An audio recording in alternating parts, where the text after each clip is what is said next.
eu comecei a falar dos militares, né? E sobre os militares, o que a gente vê no alto comando é que eles são justamente endogamias, né? São dinastias de famílias. Sempre as mesmas famílias ocupando cargos do alto comando, pelo menos na maior parte dos casos. A gente pode ver até o próprio Mauro Cid, papai dele é o quê? Do alto comando, né? E isso se repete com frequência, né? Ao longo da história. Talvez desde a proclamação da República, talvez até antes disso. Acontece que essas mesmas famílias, como o Binho salientou em relação a grandes parlamentares do alto clero e tal, né? Eles geralmente são famílias que são ligadas ao latifúndio, né? Historicamente, né? Consequentemente, né? Isso também acontece no judiciário, né? Você tem tipo famílias o Moro, como é que esse maluco entrou, passou no concurso de juiz? Foi o padrinho dele que falou, fez vista grossa, deixa eu entrar, com certeza. Supostamente, tá? Advogados do Moro. Então, a gente tem isso no Brasil, historicamente, né? Você tem famílias de latifúndios e elas se infiltram em determinados segmentos, seja no judiciário, né? O Rui Barbosa falava, né? Infelizmente, de todos os poderes da União, o judiciário é o que mais falta a República. E com frequência é mesmo, entendeu? Né? Nos militares acontece o mesmo, né? Então, esses grandes latifundiários, né, de certa forma, eles se infiltraram nos poderes, exatamente como o Binho estava falando sobre o capital, para manter poder, né? Só que essa ação deles, né, fez com que eles meio que se considerassem os donos do país, né? Tem uma citação que quem já viu o Medo e Delírio, já ouviu o Medo e Delírio, vai lembrar, que é do Sobral Pinto, né? Eu considero o desastre do Brasil a proclamação da República pelos militares. Os militares, tendo proclamado a República, julgaram-se donos da República e nunca aceitaram não ser os donos da República. E aí é isso, os caras tentam deter as armas e eles tratam o nosso país como se ainda fosse uma colônia, né? Isso daí fez com que a gente tivesse acúmulo de capital. Esse acúmulo de capital fez com que as pessoas elas se sentissem revoltadas por várias mazelas que aconteceram nas vidas delas, né? E, consequentemente, esse foi o pé pro fascismo.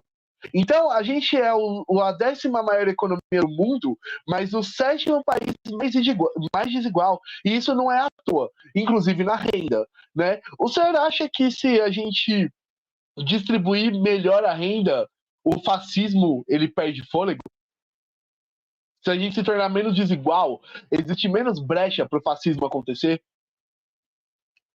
Então, assim, eu costumo problematizar, e geralmente dá algum debate, essa associação da distribuição de renda com, digamos assim, a criação de obstáculos para experiências autoritárias, né?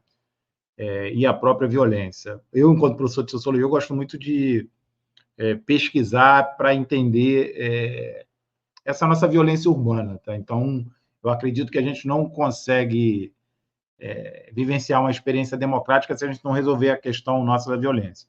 E aí, se você pega, por exemplo, os dados referentes ao governo Lula e ao governo da presidente Dilma sobre distribuição de renda, você vai ver que os estados do Nordeste, eles superam todo o restante do país, né? A desigualdade social no Nordeste nunca diminuiu num curto período de espaço de tempo, quanto durante o governo, principalmente o segundo governo do Lula e os 2 governos da presidente Dilma.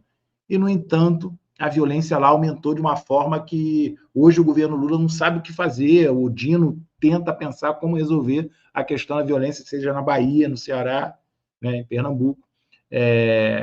Então, assim, eu acho que a gente volta até um pouco à nossa pauta inicial, né? Que é a questão, não basta só distribuir renda. É claro que a distribuição de renda é essencial, principalmente num país desigual como o nosso. Não tem como você negar isso. A experiência, a gente vai conversar um pouco sobre a experiência local aqui da cidade, né? Mas até para a oposição é difícil se colocar contra a política de distribuição de renda. Mas, no entanto, e aí a questão da educação era fundamental, e também é tema, né, da nossa conversa, assim, se você não tiver um projeto nacional de educação que problematize todas essas questões que levam a gente a ser uma das sociedades mais violentas do mundo, não vai adiantar distribuir renda. Percebe? Então, acredito eu. E aí, é claro, não tem. Você me perguntar, mas o que a gente faz, professor? Não tem como saber, porque a realidade de cada estado ela é específica, né? Então, o Rio vivencia muito a experiência das milícias, que ainda não estão disseminadas no país todo, mas é uma coisa impressionante a presença das milícias. Agora mesmo, a deputada estadual foi afastada, não sei se vocês viram lá, a deputada Lucinha foi afastada com suspeitas de forte ligação com a milícia do Rio de Janeiro, uma das mais violentas do Estado. Então, assim, a gente, se não resolver essas questões, entendendo que cada Estado tem a sua especificidade, isso tem que ser um projeto nacional, eu acredito que a gente vai estar sempre, o cachorro, né, correndo atrás do rabo, a gente não vai se resolver enquanto sociedade.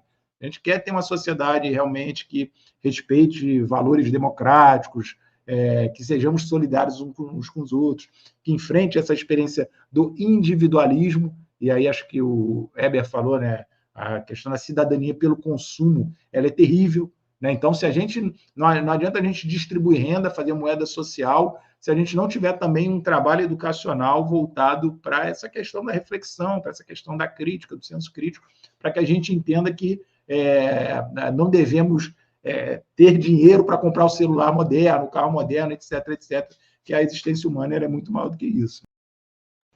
Gostou desse corte aqui? Gostou, né? Então assiste a live toda aí, ó. Tá o link na descrição. É só você clicar lá e assistir.